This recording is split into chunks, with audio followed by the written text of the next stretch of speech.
I'm Vic Myers. Welcome to the Resistance. Project 2025 is almost halfway complete, folks, and most people don't even know it. That's why we need to talk about it again. Now, if you go to the Project 2025 tracker at project2025.observer, you can see for yourself. They're already at 47% completion. If you've watched very many of my videos, you've heard me say more than once that what we're seeing isn't an accident, it's a plan.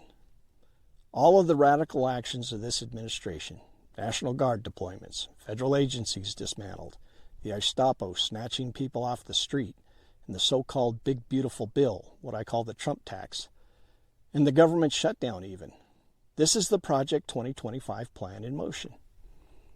And a lot of people are under the misconception that Project 2025 was written just a couple of years ago, that Donald Trump, of all people, is the leader of it. Trump is obviously not the leader of Project 2025. I mean, the guy can barely read. The only evidence out there to suggest that he can write is a scribble of a signature and a cringeworthy birthday card. Nah, he's not the leader of Project 25. He's just a useful idiot. That's why the oligarchs love him. Because he doesn't have to understand their plan, he just has to sign it. The name most commonly associated with Project 2025 is Russell Vought. But he's only 49 years old, and Project 2025 was conceived long before he was.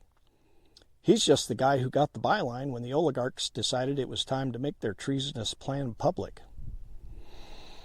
Project 2025 itself comes straight out of the Heritage Foundation and the Federalist Society, the same network of institutions that have been shaping American politics for decades. The Heritage Foundation was officially started in 1973. From Nixon on, every administration, Republican or Democrat, has been shaped by it, either by adopting its policies or battling against them. I mean, Reagan's most significant contribution to society before becoming president was acting in a show about a man and his chimpanzee. His policies were all given to him by Heritage. Welfare reform in the 90s, Heritage.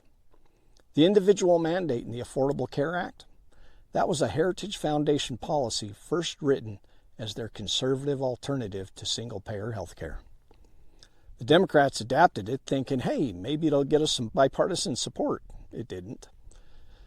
But then it was struck down by Federalist Society judges with the help of Heritage amicus briefs. An amicus brief is when outside groups file legal arguments to try and sway the court's decision. The Federalist Society was founded in 1982. It grew out of the same network as Heritage, the same donors, the same allies, the same leaders. Together, they were instrumental in putting in place judges from district courts all the way to the Supreme Court, the very people needed to uphold the power structure behind 2025. All you have to do to see this effect is compare court behaviors toward Biden versus Trump. When Biden used emergency powers to provide student debt relief, the court said that he was exceeding congressional intent. When Trump spent money that Congress explicitly denied, for instance, the border wall, the courts deferred to presidential authority or just plain refused to stop him.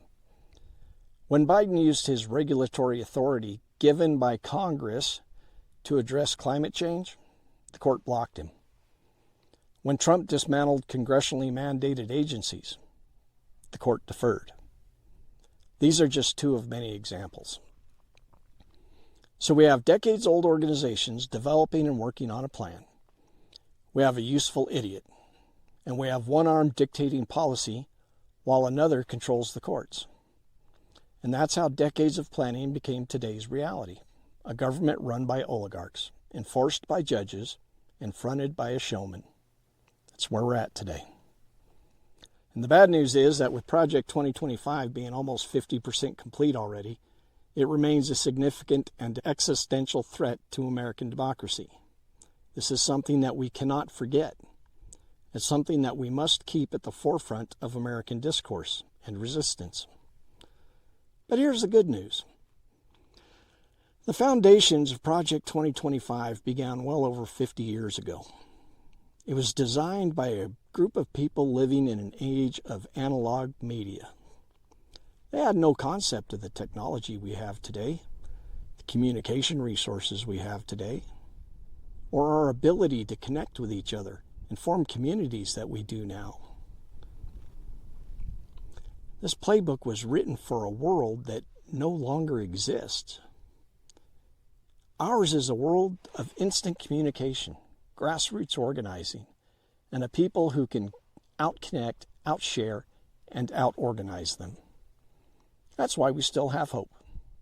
That's why Project 2025 can be defeated. Because democracy isn't just a system. It's us. It's our voices, our votes, our communities, our refusal to give up. They built their blueprint in secret, and we'll defeat it in the open, together. So share this, talk about it, organize, because silence is their weapon, and ours is our voice. Thanks for listening.